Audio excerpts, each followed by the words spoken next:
يا مرحبا بأهل الفخار والمواجيب، أهل السعد زاد الهنا واشرق النور، من أم صافي صغت جاز للتراحيب،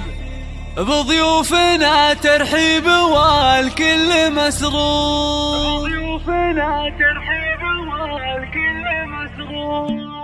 يا مرحبا بأهل الفخار والمواجيب، أهل السعد زاد الهنا واشرق النور، من أم صافي صغت جاز للتراحيب، بضيوفنا ترحيب والكل مسرور. بنت العتيب اللي تحوز المناقيب، لجل أم صافي جبت جاز لا تنبحور، أم العروس أم صافي وصيتها طيب، نسل العتيب رحبات بطيب الله، ناس لهم في كل موقف تجاري، واهل الحكم والعزم في الراي والشوق، كل العتيب في المفاخر محاسيب، أم صافي منهم كنها دريدة الجمال والذوق وارقى الاساليب، نور اللي فيها الزين والحسن محصور، وفي مدح نوره قلت بالوصف تقريب، اجمل عروسه حولها ننثر وخواتها مثل النجوم اللي ما تغيب، من نسل قوم بالكرام شيء مقصور، وفي وصفهن يحلى لي الشعر ويطيب، خوات نوره صيتهن هلو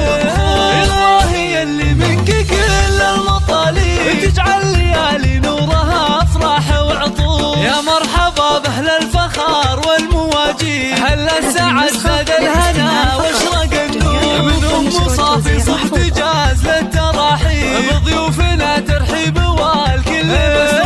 بنت العتيب اللي تحوز المناقيب، لجل ام صافي جبت جاز لا تنبحور، ام العروس ام صافي وصيتها طيب، نسل العتيب رحبات بطيب الله، ناس لهم في كل موقف تجاري، واهل الحكم والعزم في الراي والشوق، كل العتيب في المفاخر محاسيب، أم صافي منهم كنها دريدة الجمال والذوق وارقى الاساليب، نور اللي فيها الزين والحسن محصور، وفي مدح نوره قلت بالوصف تقريب، اجمل عروسه حولها ننثر وخواتها مثل النجوم اللي ما تغيب، من نسل قوم بالكرام شيء مقصور، وفي وصفهن يحلى لي الشعر ويطيب، خوات